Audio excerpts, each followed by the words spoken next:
Di sebuah gedung perkantoran modern di tengah kota besar, setiap pagi ada satu sosok yang hampir selalu lebih dulu tiba dibandingkan siapapun, Pak Budi. Usianya sekitar 50 tahun, rambutnya sudah mulai memutih di sisi kanan dan kiri, tapi tubuhnya masih tegap. Ia bekerja sebagai satpam gedung itu sudah lebih dari 10 tahun. Orang-orang yang bekerja di gedung itu mengenalnya sebagai sosok yang ramah, sederhana, dan bisa dipercaya. Setiap jam 6 pagi, sebelum sebagian besar karyawan tiba, Pak Budi sudah berada di pos satpam. Ia memeriksa pagar otomatis, mengecek lampu keamanan, dan memastikan semua kamera CCTV menyala. Pekerjaan itu sudah jadi rutinitas baginya, tapi ia selalu melakukannya dengan hati-hati, seperti pertama kali ia dipercaya menjaga gedung itu. Setelah itu, ia berjalan mengelilingi area parkir sambil menyapa petugas kebersihan yang juga baru memulai aktivitas. "Pagi, Pak Slamet," katanya sambil tersenyum. Jawaban ramah pun ia terima, karena memang tak ada yang bisa menolak keramahan Pak Budi. Jam 7:15, karyawan mulai berdatangan.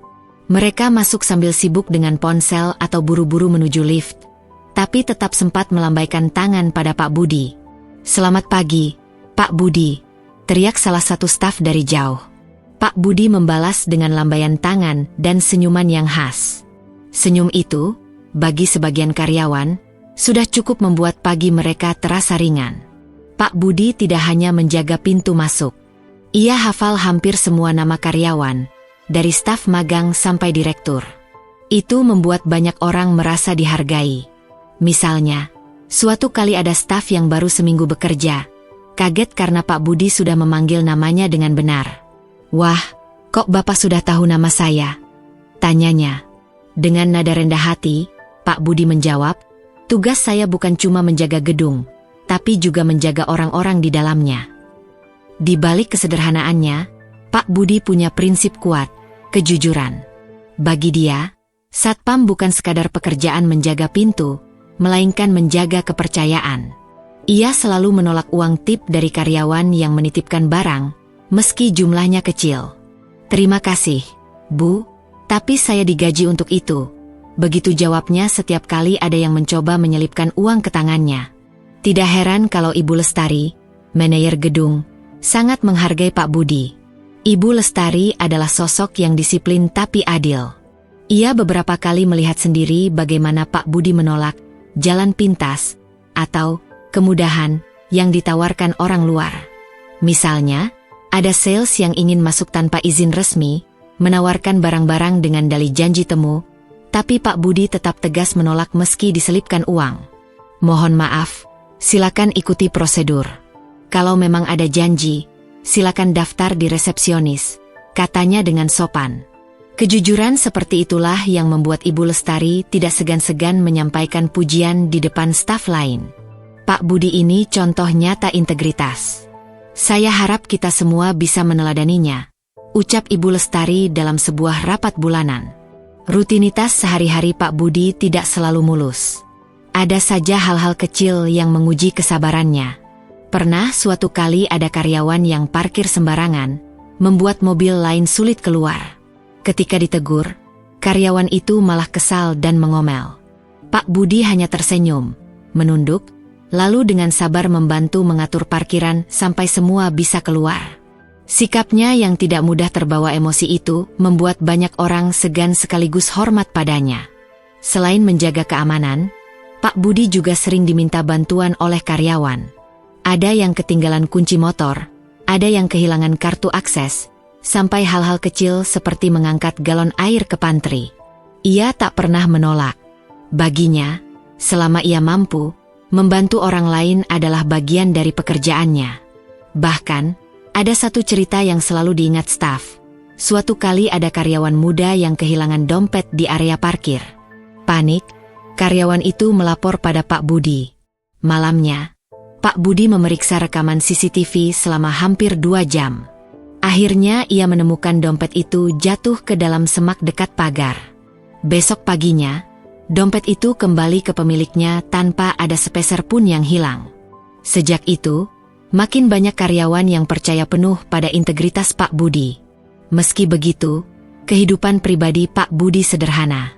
Ia tinggal di rumah kecil di pinggiran kota bersama istrinya, Bu Wati, dan anak bungsunya yang masih SMA. Anak sulungnya sudah bekerja di luar kota. Setiap pulang kerja, ia menempuh perjalanan hampir 1 jam dengan motor bututnya. Namun, ia tidak pernah mengeluh. Yang penting halal dan berkah, katanya seringkali pada teman-temannya. Bagi banyak orang, mungkin pekerjaan satpam dianggap biasa saja. Tapi bagi Pak Budi, setiap hari adalah kesempatan untuk bekerja dengan jujur dan memberi rasa aman bagi orang lain. Itulah sebabnya ia selalu datang lebih awal dan pulang paling akhir. Ia memastikan semua pintu terkunci rapat sebelum benar-benar meninggalkan gedung. Ada satu kebiasaan kecil Pak Budi yang selalu dikenang oleh karyawan. Setiap kali hujan deras, ia akan berdiri di lobi dengan payung besar. Ia membantu menyeberangkan karyawan yang lupa membawa payung ke halte depan. Nanti sakit kalau kehujanan, katanya sambil tersenyum. Banyak yang merasa bahwa kebaikan kecil itu lebih berharga dari sekadar jasa keamanan. Ibu Lestari seringkali merasa beruntung memiliki Pak Budi di timnya. Dalam hatinya, ia tahu bahwa Pak Budi adalah salah satu alasan suasana gedung itu tetap nyaman dan aman. Bahkan, dalam laporan tahunan kepada pemilik gedung, Ibu Lestari selalu menyebutkan nama Pak Budi secara khusus sebagai aset berharga. Gedung ini tidak hanya kuat karena beton dan baja, tapi juga karena orang-orang yang menjaganya, tulisnya. Sehari-hari, Pak Budi memang tidak menonjol. Ia hanya mengenakan seragam satpam biru tua yang sudah agak lusuh, topi yang selalu ia rapikan, dan sepatu hitam yang dipoles sendiri setiap malam.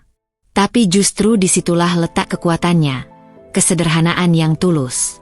Ia tidak pernah merasa rendah diri meski banyak orang lain di gedung itu bekerja di balik meja mewah dengan gaji besar.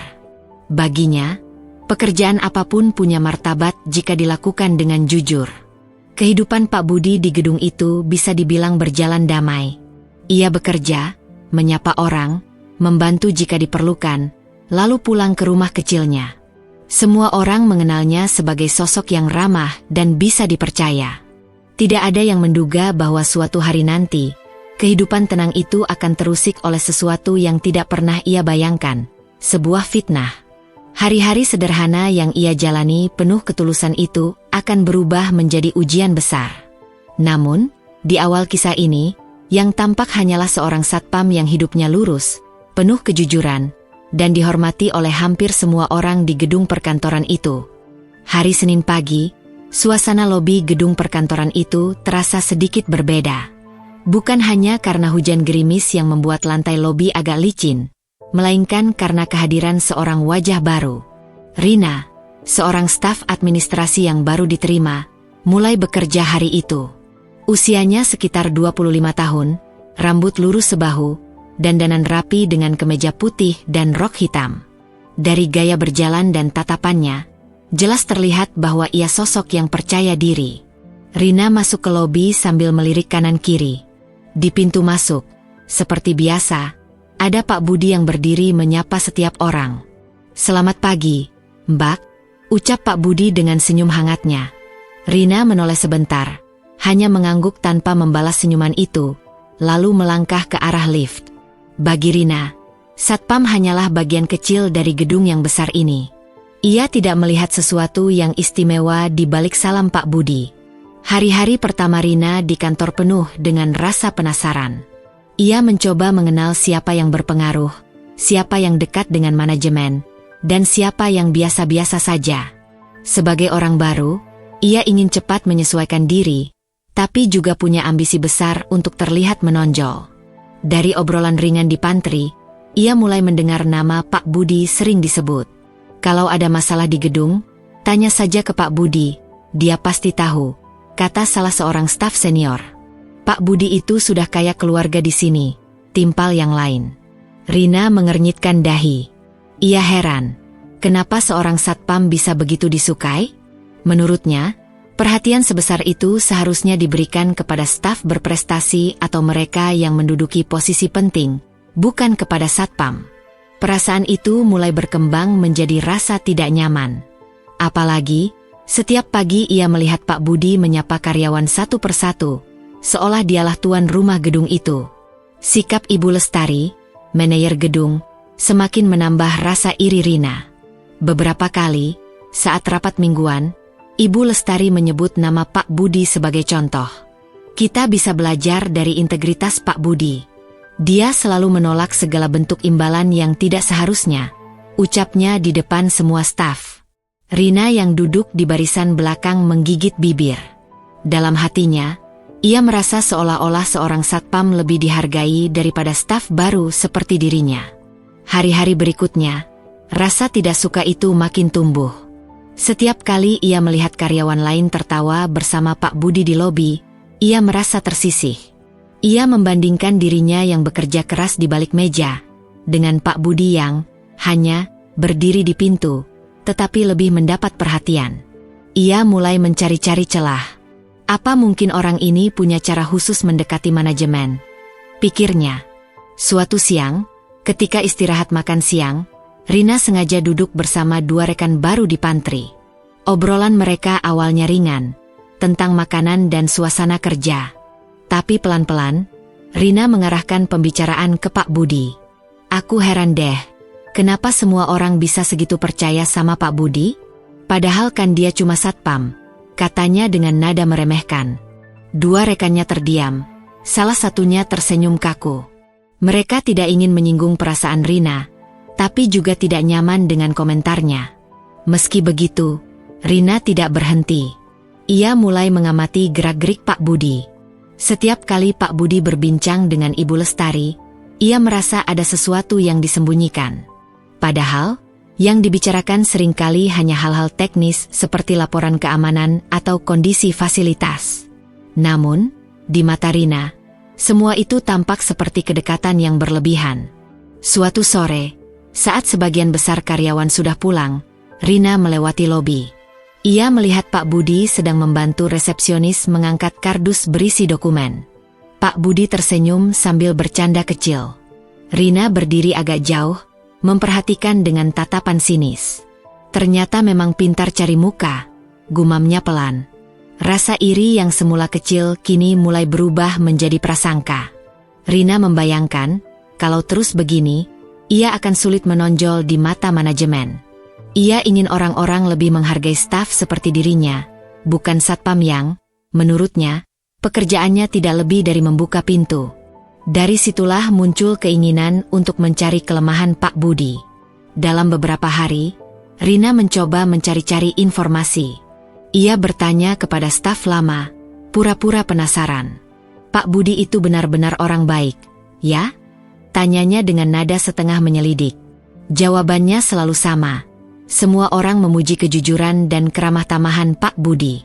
Bukannya tenang, hati Rina malah semakin panas. Ia merasa semakin sulit menemukan celah untuk menjatuhkan nama Pak Budi. Namun, rasa iri seringkali membuat orang nekat. Rina mulai menyusun cerita di kepalanya. Ia membayangkan bagaimana jika suatu saat, reputasi Pak Budi tercoreng. Baginya, itu akan menjadi pembuktian bahwa orang-orang tidak boleh terlalu memuja satu orang. Ia belum tahu bagaimana caranya, tapi benih niat buruk itu sudah tumbuh. Sementara itu, kehidupan sehari-hari di kantor tetap berjalan normal. Karyawan masuk pagi, bekerja, istirahat siang, lalu pulang sore. Di lobi, Pak Budi tetap menyapa siapapun dengan ramah. Tak seorang pun menyadari bahwa di antara sekian banyak wajah yang ia temui, ada satu wajah yang menyimpan rasa iri mendalam. Hari berganti, dan Rina semakin yakin bahwa ia harus melakukan sesuatu. Setiap kali ia melihat Ibu Lestari berbicara akrab dengan Pak Budi, rasa tidak terima itu semakin besar. Aku juga bisa dekat dengan manajemen. Aku juga bisa dihargai, batinnya. Namun, bukannya berusaha meningkatkan prestasi kerja, pikirannya justru condong ke arah mencari kelemahan orang lain. Pada akhirnya, kedatangan Rina yang awalnya biasa saja, perlahan menjadi titik awal munculnya ketegangan di gedung perkantoran itu. Tidak ada yang tahu bahwa rasa iri kecil dalam hatinya akan segera berubah menjadi fitnah besar yang mengguncang reputasi seorang satpam yang selama ini dikenal jujur dan sederhana. Hari itu adalah hari Rabu. Suasana kantor tampak seperti biasa. Karyawan sibuk dengan pekerjaannya masing-masing. Suara telepon berdering dari beberapa meja, dan aroma kopi dari pantry menyebar ke seluruh ruangan. Tidak ada yang aneh, sampai sebuah gosip mulai beredar pelan, nyaris tak terdengar, tapi lambat laun tumbuh seperti bola salju. Awalnya, Rina hanya berbicara dengan satu orang staf yang duduk bersebelahan dengannya. Kamu tahu nggak? Kemarin aku lihat Pak Budi lama banget berdiri dekat meja kasir di ruang administrasi. Aneh, ya? Ucapnya sambil berbisik. Staf itu sempat terkejut, tapi mencoba tidak berasumsi. Mungkin dia lagi bantu-bantu. Jawabnya singkat. Namun, Rina tidak berhenti di situ. Ia melanjutkan dengan nada lebih rendah, seolah ingin menekankan sesuatu yang serius. Iya. Tapi setelah itu aku dengar ada uang di laci kas yang hilang. Kalimat itu seperti api kecil yang menyambar tumpukan kertas kering. Staf yang mendengarnya langsung merasa ragu, tapi tidak bisa menahan rasa penasaran. Tanpa sadar, ia membicarakan hal itu kepada dua orang lain di pantry. Katanya ada uang hilang. Loh, jangan-jangan. Bisikan itu akhirnya mulai berputar-putar di antara karyawan. Padahal, kenyataannya tidak ada uang yang benar-benar hilang. Laci kas kantor memang digunakan untuk menyimpan uang sementara sebelum disetorkan ke bank, tapi jumlahnya selalu tercatat rapi dan diawasi. Namun, gosip yang disebarkan Rina terdengar cukup meyakinkan karena ia menyampaikannya dengan detail yang dibuat-buat. Aku lihat sendiri dia buka-buka laci, katanya kepada orang lain keesokan harinya. Padahal, yang sebenarnya terjadi adalah Pak Budi hanya membantu resepsionis memindahkan map yang diletakkan di atas laci kas. Fitnah itu semakin kuat karena dibumbui ekspresi wajah Rina yang seolah-olah sedang menyimpan rahasia besar. Beberapa orang mulai bertanya-tanya dalam hati. Benarkah Pak Budi sampai mengambil uang? Tidak mungkin, kan? Tapi kok Rina terlihat yakin? Kecurigaan yang semula samar-samar mulai tumbuh. Setiap kali Pak Budi lewat, beberapa staf yang biasanya menyapanya hangat kini hanya melirik sekilas. Ada juga yang berbisik pelan sambil menunduk ketika Pak Budi masuk lobi. Perubahan sikap itu sebenarnya terasa oleh Pak Budi, tapi ia tidak menanggapinya serius. Ia berpikir mungkin orang-orang sedang sibuk dengan pekerjaan mereka. Sementara itu, Rina merasa semakin percaya diri. Ia melihat gosip yang ia sebarkan mulai dipercaya sebagian staf. Dalam pikirannya, ini langkah awal untuk meruntuhkan keistimewaan Pak Budi di mata manajemen. Kalau reputasinya rusak, orang-orang tidak akan lagi terlalu menyanjung dia. Batinnya puas. Namun, fitnah tidak hanya berhenti di lingkaran kecil. Suatu sore, saat jam pulang, dua orang staf berbincang di parkiran. Kamu dengar nggak? Katanya ada uang yang hilang dari laci kas, dan yang dicurigai Pak Budi. Ucap salah satunya dengan nada pelan. Temannya kaget. Masa sih? Pak Budi? Kayaknya nggak mungkin. Dia kan orangnya jujur banget. Tapi keraguan tetap muncul. Meski ada penolakan, gosip itu tetap menempel di pikiran mereka. Keesokan harinya, suasana kantor mulai terasa berbeda. Pak Budi yang biasanya disambut ramah, kini beberapa orang hanya tersenyum kaku atau bahkan berpaling. Ada yang sengaja menghindari kontak mata. Pak Budi tetap melakukan rutinitasnya, mengecek pintu masuk, membantu staf yang kesulitan, dan menyapa dengan senyum. Tetapi ia mulai merasakan ada jarak yang muncul secara tiba-tiba.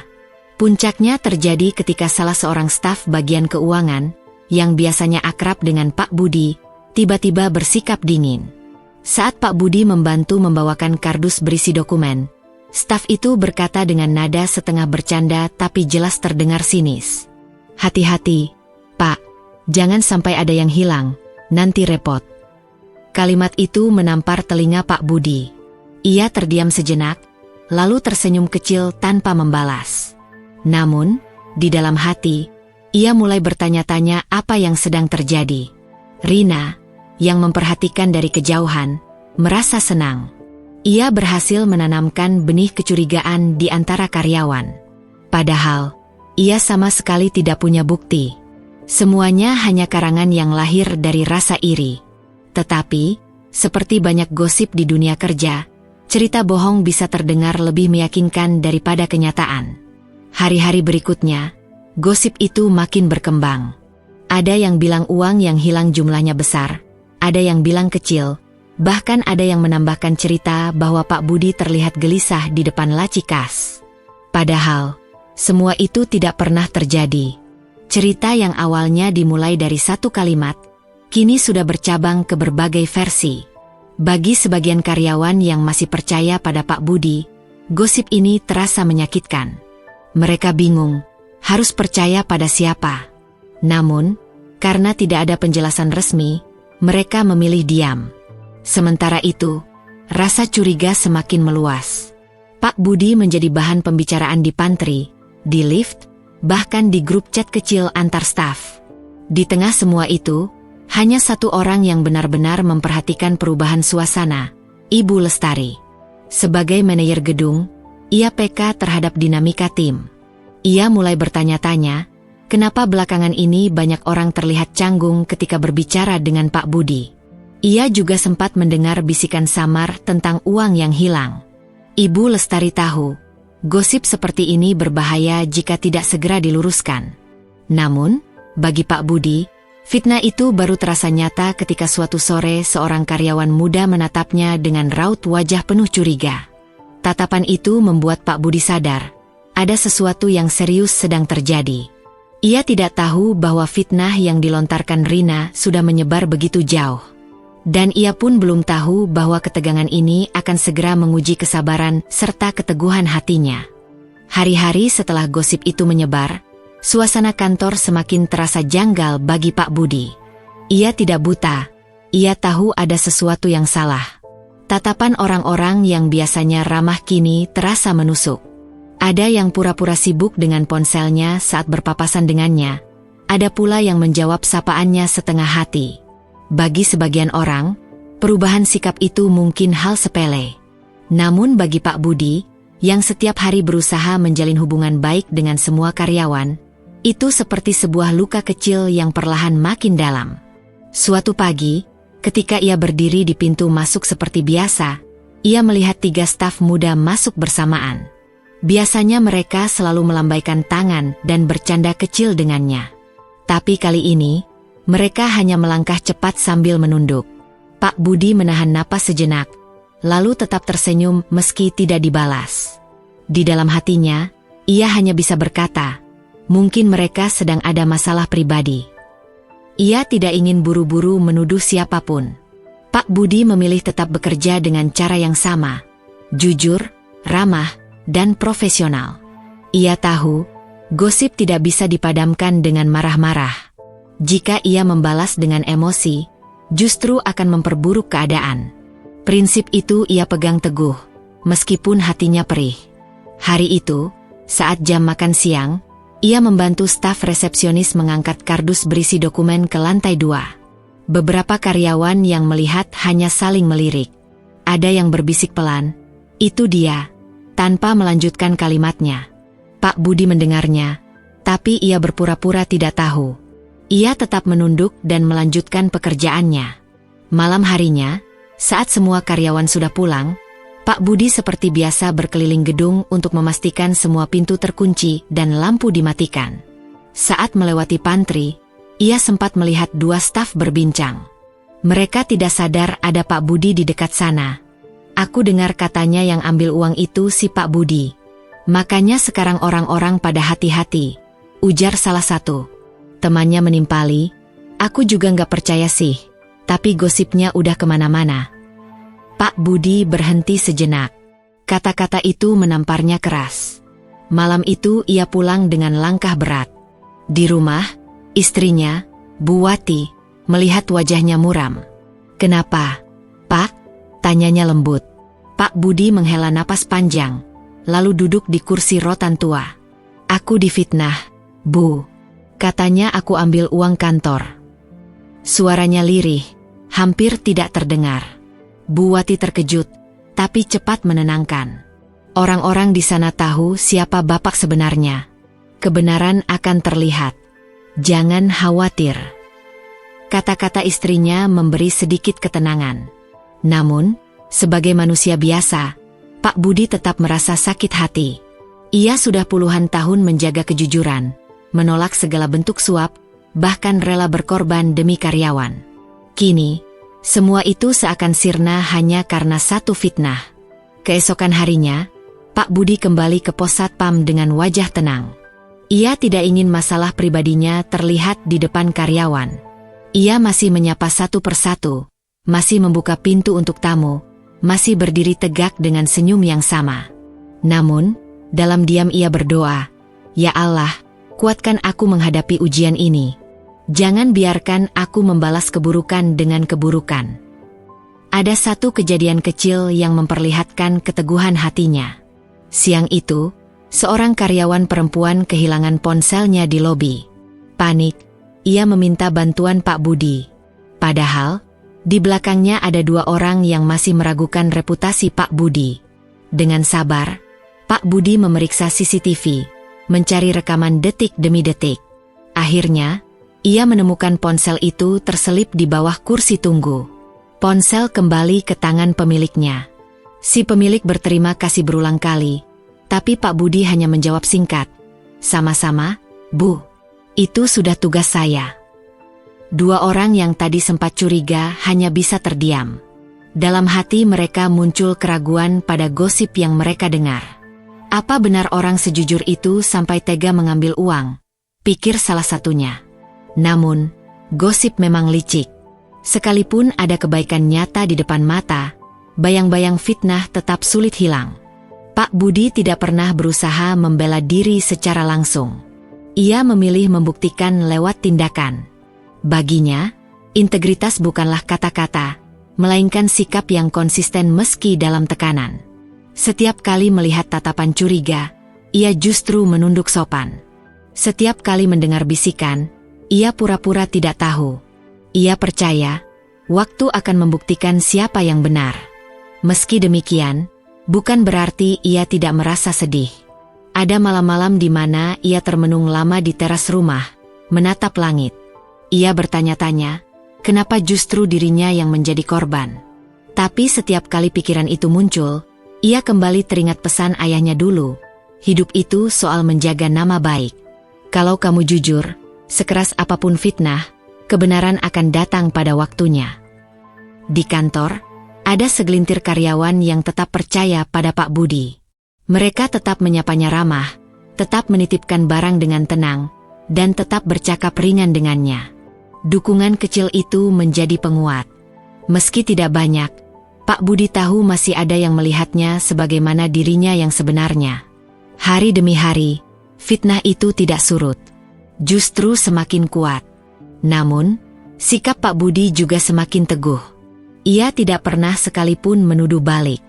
Ia tidak pernah menuding siapa yang memulai gosip itu. Ia hanya menjalani pekerjaannya seperti biasa, dengan senyum yang sama. Dalam hatinya ia yakin, kebenaran tidak bisa dikalahkan oleh kebohongan, meski butuh waktu. Keteguhan Pak Budi mulai diam-diam diperhatikan oleh Ibu Lestari. Sebagai manajer, ia melihat perubahan suasana kantor. Ia tahu ada yang tidak beres, dan ia tahu gosip ini harus ditangani. Ia pun mulai menyiapkan langkah untuk mencari kebenaran. Sementara itu, Pak Budi tetap berdiri di pintu, menyambut setiap orang dengan senyum sederhana, meski di balik senyum itu ada hati yang sedang diuji. Ibu Lestari sudah lebih dari 10 tahun menjadi manajer gedung itu. Ia bukan hanya mengatur administrasi dan fasilitas, tapi juga menjaga suasana kerja tetap sehat. Ia paham betul, gosip bisa lebih berbahaya daripada kerusakan fasilitas. Karena itu, ketika mulai mendengar desas-desus tentang Pak Budi, ia tidak tinggal diam. Awalnya ia hanya mendengar sekilas dari obrolan staf di pantry. Katanya ada uang hilang, dan yang dicurigai Pak Budi. Mendengar itu, Ibu Lestari langsung merasa ada yang janggal. Ia mengenal Pak Budi terlalu lama untuk percaya begitu saja. Baginya, gosip ini tidak bisa dibiarkan berkembang. Malam itu, setelah sebagian besar staf pulang, Ibu Lestari memanggil staf keuangan untuk mengecek laporan kas. Apakah ada uang yang hilang dari laci kas? Tanyanya tegas. Staf keuangan membuka catatan, menghitung ulang, lalu menggeleng. Tidak ada, Bu. Semua sesuai catatan. Jawaban itu membuat Ibu Lestari semakin curiga bahwa gosip ini hanyalah fitnah. Namun, ia tidak ingin gegabah. Ia memutuskan untuk melakukan penyelidikan kecil-kecilan. Besok paginya, ia datang lebih awal, sebelum karyawan lain tiba. Ia meminta rekaman CCTV dari hari-hari yang disebutkan Rina. Bersama petugas IT, ia memutar rekaman dengan teliti. Ia melihat Pak Budi memang sempat berdiri dekat meja resepsionis, membantu mengangkat map besar yang ditaruh di atas laci kas. Tidak ada tanda-tanda ia membuka laci, apalagi mengambil uang. Semua terekam jelas. Ibu Lestari menghela napas. Bukti itu semakin meyakinkan dirinya bahwa gosip ini tidak berdasar. Namun, ia tetap melanjutkan penyelidikan. Ia menanyai beberapa staf satu persatu. Pertanyaannya sederhana. Dari mana kamu dengar cerita bahwa ada uang hilang? Menariknya, hampir semua menjawab sama. Dari Rina. Nama itu berkali-kali muncul. Rina, staf baru yang belum sebulan bekerja, ternyata menjadi sumber utama gosip. Ibu Lestari mulai menghubungkan titik-titik. Ia mengingat bagaimana Rina terlihat beberapa kali memperhatikan Pak Budi dengan tatapan tidak suka. Ia juga mengingat sikap Rina yang cenderung ingin cepat menonjol di kantor. Perlahan, gambaran besar mulai terbentuk. Namun, Ibu Lestari tidak ingin langsung menuduh. Ia percaya, menegakkan kebenaran harus dengan cara yang adil. Maka ia memutuskan untuk menguji lagi kebenaran gosip itu. Ia meminta staf keuangan melakukan audit kecil, menghitung ulang semua uang kas selama seminggu terakhir. Hasilnya tetap sama, tidak ada uang yang hilang. Laporan itu ia simpan sebagai bukti tambahan. Beberapa hari kemudian, suasana kantor makin tidak nyaman. Pak Budi tetap bekerja seperti biasa, tapi tatapan curiga dari sebagian staf membuat atmosfer gedung terasa berat. Ibu Lestari tahu, ia harus segera bertindak sebelum fitnah ini semakin merusak. Ia memutuskan untuk mengadakan pertemuan staf. Hari Jumat sore, ia mengumpulkan semua karyawan di ruang rapat. Suasana hening ketika semua duduk, sebagian menunduk, sebagian lagi berbisik pelan. Pak Budi duduk di pojok ruangan. Wajahnya tenang meski jelas ada beban di matanya. Rina duduk agak depan, berusaha terlihat biasa saja, tapi jantungnya berdegup kencang. Ibu Lestari berdiri di depan, menatap semua orang satu persatu. Dengan suara tegas, ia berkata, "Saya mendengar gosip yang beredar di kantor ini. Katanya ada uang hilang, dan ada yang menuduh Pak Budi terlibat. Saya ingin kita semua tahu kebenarannya." Ruangan langsung hening. Semua mata kini tertuju padanya. Ia melanjutkan, "Pertama-tama, saya sudah mengecek laporan kas. Tidak ada 1 rupiah pun yang hilang. Semua sesuai catatan. Kedua, saya sudah melihat rekaman CCTV. Pak Budi memang sempat berada di dekat laci kas, tapi hanya untuk membantu memindahkan map. Tidak ada bukti sama sekali ia membuka laci atau mengambil uang." Beberapa orang mulai saling pandang. Suara bisik-bisik muncul. Pak Budi tetap menunduk, tidak berkata apa-apa. Ibu Lestari kemudian menatap tajam ke arah Rina. "Saya juga sudah menelusuri, dari mana gosip ini berasal. Hampir semua yang saya tanyai menyebut satu nama, Rina." Suasana mendadak tegang. Rina terkejut, wajahnya memerah. Ia mencoba menunduk, berharap tidak terlalu diperhatikan. "Rina," panggil Ibu Lestari dengan nada lebih lembut, "saya ingin kamu jujur. Benarkah kamu yang pertama kali menyebarkan cerita itu?" Semua orang menahan napas. Rina gelisah, tangannya meremas ujung roknya. Ia berusaha mengatur kalimat, tapi tidak ada kata yang keluar. Ibu Lestari tidak ingin mempermalukannya lebih jauh, maka ia menambahkan, "Saya tidak ingin ada yang dirugikan oleh gosip. Kita semua bekerja di sini, dan yang kita butuhkan adalah kepercayaan." Suasana ruangan semakin berat. Pak Budi masih tetap diam, seakan menyerahkan segalanya pada waktu. Dalam hatinya, ia hanya berdoa agar kebenaran bisa terbuka dengan cara yang baik. Penyelidikan Ibu Lestari hampir selesai. Semua bukti sudah ia kumpulkan, semua fakta sudah jelas. Tinggal satu langkah lagi sebelum kebenaran benar-benar terungkap, pengakuan dari Rina. Dan saat itu, semua orang menunggu dengan hati berdebar. Suasana ruang rapat masih tegang. Semua orang menunggu apa yang akan dikatakan Rina. Wajahnya pucat, tangannya gemetar. Akhirnya ia membuka suara, meski lirih. "Iya, Bu, saya yang bilang begitu. Tapi saya tidak bermaksud serius. Hanya bercanda." Jawaban itu membuat ruangan bergemuruh dengan bisik-bisik. Beberapa karyawan menggeleng tidak percaya. Ada pula yang menatap Rina dengan kecewa. Ibu Lestari menghela napas panjang, lalu berkata, "Rina, yang kamu sebutkan bukan hal kecil. Fitnah bisa merusak nama baik seseorang. Kamu tahu berapa lama Pak Budi menjaga kepercayaan kita semua? Dan dengan satu ucapanmu, semua itu hampir hancur." Pak Budi masih duduk diam, menatap meja di depannya. Hatinya terasa lega sekaligus sedih. Lega karena kebenaran akhirnya terbuka. Sedih karena fitnah itu berasal dari seseorang yang bahkan baru ia kenal. Ibu Lestari lalu menunjukkan bukti CCTV di layar. Semua orang bisa melihat jelas. Pak Budi hanya membantu memindahkan map, tidak menyentuh laci kas. "Inilah faktanya," tegas Ibu Lestari. Pak Budi tidak bersalah. Ketegangan mencapai puncaknya. Beberapa staf yang sebelumnya percaya gosip itu merasa malu. Mereka menunduk, tak berani menatap Pak Budi. Ada pula yang mulai merasa bersalah karena ikut menyebarkan cerita tanpa memeriksa kebenarannya. Rina menunduk, air matanya mulai menetes. Ia baru menyadari betapa besar kesalahan yang telah ia buat. Semua mata kini tertuju padanya, sementara Pak Budi tetap tenang. Dalam hatinya, ia hanya berkata, "Syukurlah, kebenaran akhirnya datang juga."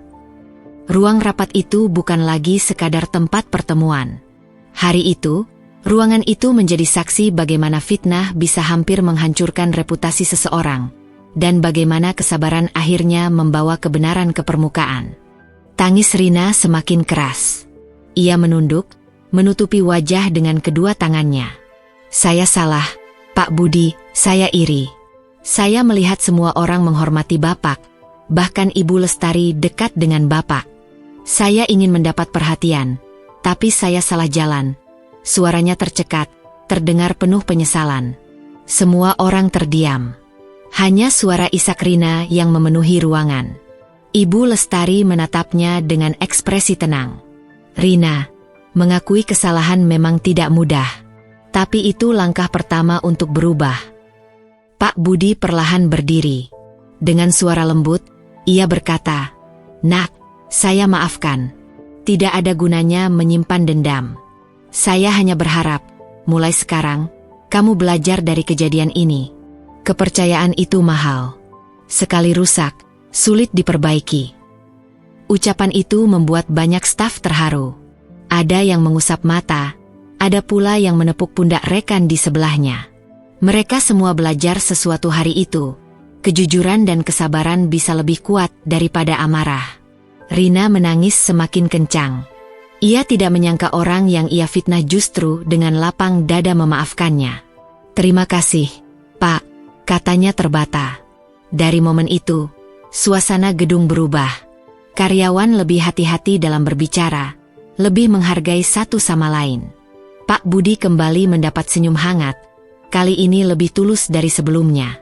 Beberapa hari setelah kejadian itu, Pak Budi sedang merapikan meja kecil di ruang satpam ketika ia menemukan sebuah amplop coklat terselip di bawah buku catatan. Ia terkejut. Amplop itu berisi beberapa lembar uang dan sebuah surat tanpa nama. Dengan penasaran, ia membuka dan membaca. Tulisan di kertas itu sederhana. "Jangan salahkan Rina sepenuhnya. Seseorang memang sengaja mendorongnya agar ia belajar bertanggung jawab. Maafkan kami." Anggap saja ini pelajaran bagi semua orang di gedung ini, termasuk kami yang masih ingin menguji karakter. Pak Budi terdiam lama. Ia menatap uang di tangannya, lalu menutup amplop itu kembali. Hatinya campur aduk, heran, bingung, sekaligus tersenyum kecil. Rupanya, ada pihak ketiga yang sengaja menguji, bukan hanya Rina, tapi juga dirinya. Ia tidak pernah tahu siapa pengirim surat itu. Namun, yang jelas, ia sadar satu hal, hidup memang penuh ujian. Ada orang yang iri, ada pula yang ingin menguji. Tapi pada akhirnya, yang bertahan adalah mereka yang memegang kejujuran. Pak Budi memasukkan amplop itu ke dalam laci, lalu melanjutkan pekerjaannya seperti biasa. Bagi dia, misteri itu tidak perlu dibongkar. Yang lebih penting, semua orang di gedung kini belajar arti kepercayaan dan kejujuran. Dan dari hari itu, sosok Pak Budi bukan lagi sekadar satpam, melainkan teladan bagi semua yang mengenalnya. Sementara Rina, perlahan belajar memperbaiki dirinya. Ia sering membantu Pak Budi di pos satpam, seakan ingin menebus kesalahannya. Dan setiap kali ia melakukannya, Pak Budi hanya tersenyum, tanpa mengungkit masa lalu. Hari-hari di gedung itu kembali normal. Namun, ada satu hal yang selalu diingat semua orang. Fitnah bisa menghancurkan, tapi ketulusan bisa menyembuhkan. Dan misteri kecil di balik amplop itu membuat mereka sadar bahwa kadang Tuhan punya cara unik untuk mendidik manusia. Dengan begitu, kisah ini berakhir bukan hanya dengan permintaan maaf, tetapi juga sebuah misteri yang meninggalkan pelajaran lebih dalam, bahwa kejujuran adalah cahaya yang selalu menemukan jalannya, bahkan dalam gelapnya fitnah.